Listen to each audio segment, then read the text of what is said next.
वालेकुम जय हिंद साथियों। अगर महाराष्ट्र में अगर आप ईवीएम के जो कहानियां सुनेंगे ना तो आपको कॉमेडी की जरूरत नहीं पड़ेगी। तो महाराष्ट्र में हुआ क्या, महाराष्ट्र में एक तलमेर गांव है, तलमेर गांव के अंदर 624 वोट जो है वो काउंट हो गए पोलिंग वाले दिन, काउंटिंग वाले दिन। एक्चुअली जो पोल हुए थे वोट वो 312 थे। तो लोगों का कहना है अगर हमने टोटल गाँव के वोट 312 पोल किए तो 324 कैसे काउंट हो रहे हैं। इसी तरह कराड़ के एक गांव में जहां पे महाराष्ट्र के प्रीवियस चीफ मिनिस्टर कांग्रेस नेता पृथ्वीराज चौहान इलेक्शन लड़ रहे थे, उनके अंदर एक गांव में 512 वोट पोल हुए थे और 547 वोट वहां पे काउंट हुए। तो लोगों का यही कहना है कि भाई अगर हमने वोट इतने डाले थे उससे ज्यादा कैसे काउंट हो रहे हैं, और ये ज्यादा वोट जो आ रहे हैं कहाँ जा रहे हैं और किसको मिल रहे हैं, कौन सी पार्टी को मिल रहे हैं, ये बताना चाहिए। और टोटल लेवल पे अगर आप देखोगे तो वायर ने एक रिपोर्ट दी है, जो टोटल वोट महाराष्ट्र के अंदर पोल हुए थे उसके अगेंस्ट में 33,000 वोट ज्यादा काउंट हुए हैं। ठीक है। और ईवीएम को हैक करने की यहाँ पे एक बहुत बड़ी साजिश नजर आ रही है, जो अपोजिशन पार्टीज बोल रही है। एनसीपी शरद पवार के एक नेता है, उन्होंने कहा है कि अब बीजेपी जो पार्टी है उसने इजराइल का एक इंजीनियर हायर किया है और वो इंजीनियर ने ईवीएम को हैक करके बीजेपी को जिताया है। और ये सब ऐसे ही नहीं बोला जा रहा, इसके पीछे बहुत सारे कारण है। जैसे for example ballot, postal ballot जो है, पोस्टल बैलेट के अंदर जो एमवीए है उसको 137 सीट मिली है पर एक्चुअल सिर्फ 50 सीट मिली। और महायुति है उसको पोस्टल बैलेट में 141 सीट मिली पर एक्चुअल 230 के ऊपर मिली। भाजपा जो है उसको पोस्टल बैलेट पे 84 सीट मिली है पर एक्चुअल ईवीएम पे 130 सीट्स मिली है। यही भाजपा को 2019 में पोस्टल बैलेट में 106 सीट मिली थी और ईवीएम में 105 सीट मिली थी। मैं पूरा डेटा इसमें डाल दूंगा। 2019 में पोस्टल बैलेट और ईवीएम के अंदर एरर जो डिफरेंस था वो हार्डली 0.51% का था। इस बार जो डिफरेंस है वो 30, 40, 50% के ऊपर का है। आप खुद ही समझो, अगर पोस्टल बैलेट में एमवीए को, महाविकास आघाड़ी को 137 सीट्स मिल रही है तो बाद में ईवीएम के अंदर 85 कैसे मिल रही है। और भाजपा को अगर पोस्टल बैलेट में 84 या 90 सीट मिल रही है तो एक्चुअल में 130 कैसे मिल रही है। तो ये जो सारा है इसके ऊपर बहुत बड़ी कंट्रोवर्सी चल रही है।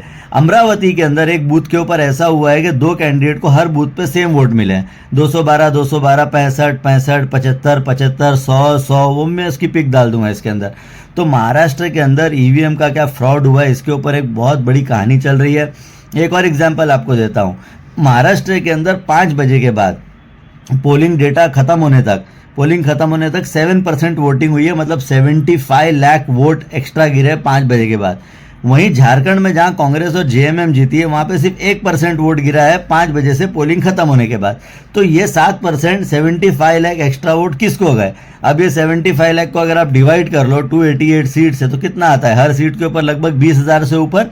तो ये 10, 15, 20 जो भी जितना भी आएगा मैथ्स कर लो आप, तो ये किसको मिले, कहाँ गए ये वोट, इसके ऊपर महाराष्ट्र के अंदर हड़कंप मचा हुआ है और सरकार को इसके ऊपर जवाब देना चाहिए। एमएनएस के एक नेता का कहना है कि भाई मेरी फैमिली में 4 लोग हैं लेकिन मेरे पोलिंग स्टेशन पे मेरे को सिर्फ 2 ही वोट मिले, तो क्या मेरी फैमिली के 2 मेंबर ने मेरे को वोट नहीं दिया। ये उनका कहना है। ये दहिसर से एमएनएस के कैंडिडेट है महाराष्ट्र नवनिर्माण सेना के। उसी तरह से ईवीएम के ऊपर जीवीएल नरसिम्हा राव, जो नरसिम्हा राव के बेटे हैं, पूर्व प्रधानमंत्री आज बीजेपी के नेता है, उन्होंने एक बुक लिखी थी डेमोक्रेसी एट रेस। सुब्रमण्यम स्वामी वो ईवीएम के ऊपर जो बीजेपी के नेता है वो लगाते थे। यूनिवर्सिटी ऑफ मिशिगन ने एक पढ़ाई की थी जिसके अंदर उन्होंने बताया था कि जो इंडिया की ईवीएम है वो हैक हो सकती है। इलॉन मस्क जो टेक्नोलॉजी विजार्ड है उन्होंने कहा है कि इंडिया की ईवीएम हैक हो सकती है। साउथ कोरिया और जापान टेक्नोलॉजी में सबसे बड़ी कंट्रीज है पूरी दुनिया में। अगर आप सर्च कर लो गूगल में टेक्नोलॉजी में सबसे ज़्यादा एडवांस कौन है तो साउथ कोरिया और जापान है। ये लोग भी ईवीएम नहीं यूज़ करते। दुनिया की बड़ी बड़ी कंट्री है US, UK, France, south Korea, Japan, Spain, Sweden, ये कोई भी कंट्री में ईवीएम यूज़ नहीं होती है, बैलेट पेपर यूज़ होता है। जितनी भी डेवलप कंट्रीज है वो लोग ईवीएम यूज़ नहीं करते हैं। जितनी भी थर्ड वर्ल्ड कंट्रीज है, जिम्बाब्वे, सोमालिया, ये इंडिया, पाकिस्तान, बांग्लादेश, यहाँ पे ईवीएम यूज़ होती है, बाकी जगह ईवीएम यूज़ नहीं हो सकती। जर्मनी की कोर्ट ने तो यहाँ तक बोल दिया कि भाई जो इंडिया की ईवीएम है वो जर्मनी की कोर्ट ने ये कहा कि भाई जो ईवीएम है वो अनकॉन्स्टिट्यूशनल है। वहाँ की जर्मनी की ईवीएम जो अनकॉन्स्टिट्यूशनल, इसको बैन करना चाहिए। डेमोक्रेसी रिस्क में आ जाएगी और ईवीएम के अंदर ट्रांसपेरेंसी नहीं है और वोट चेंज हो सकता है। लेकिन हमारी कोर्ट जो है, हमारी सुप्रीम कोर्ट, वो ये आस्था की बुनियाद पे ये फैसले करते हैं और ईवीएम के ऊपर ये बोलते हैं नहीं जब आप हारते हो तब आते हो ईवीएम की बात लेके। तो अगर जर्मनी की कोर्ट बोल रही है, दुनिया के बड़े बड़े देश जिसने ईवीएम यूज़ करना शुरू किया था उन्होंने बैन कर दिया, बड़े बड़े देश जो टेक्नोलॉजी में नंबर 1 है वो लोग ईवीएम यूज़ नहीं कर रहे हैं, लेकिन अंधभक्तों के पापा नहीं मानेंगे कि ईवीएम में प्रॉब्लम हो सकता है। यूनिवर्सिटी ऑफ मिचिगन बोल रही है कि भाई इंडिया की ईवीएम वर्नरेबल है, इलॉन मस्क बोल रहा है कि इंडिया की ईवीएम वर्नरेबल है और यहाँ पे फ्रॉड हो सकता है, लेकिन ये लोग मानने को तैयार नहीं है। दुनिया की हर कंट्री के अंदर ईवीएम को बैन कर दिया गया है, जो बड़ी कंट्रीज़ है, लेकिन इंडिया के अंदर ईवीएम बैन नहीं होगा, क्योंकि ईवीएम का मतलब है एवरी वोट मोदी। तो मोदी को हर वोट जाते हैं। इसके पहले आपने एग्जाम्पल भी देखा होगा, मध्य प्रदेश के अंदर जब एक मॉक वोट चल रहा था, कलेक्टर आई थी और उन्होंने बीएसपी का बटन दबाया किसी ने, तो वहाँ पे वोट जो है वो बीजेपी को चला गया। इसी तरह के बहुत सारे क्लेम्स जो इलेक्शन के टाइम जो वोटर है उन्होंने किया है कि हम लोग समाजवादी को वोट दे रहे थे यूपी में, लेकिन वोट जो पर्ची निकल रही थी वीवीपैट में वो बीजेपी की निकल रही थी।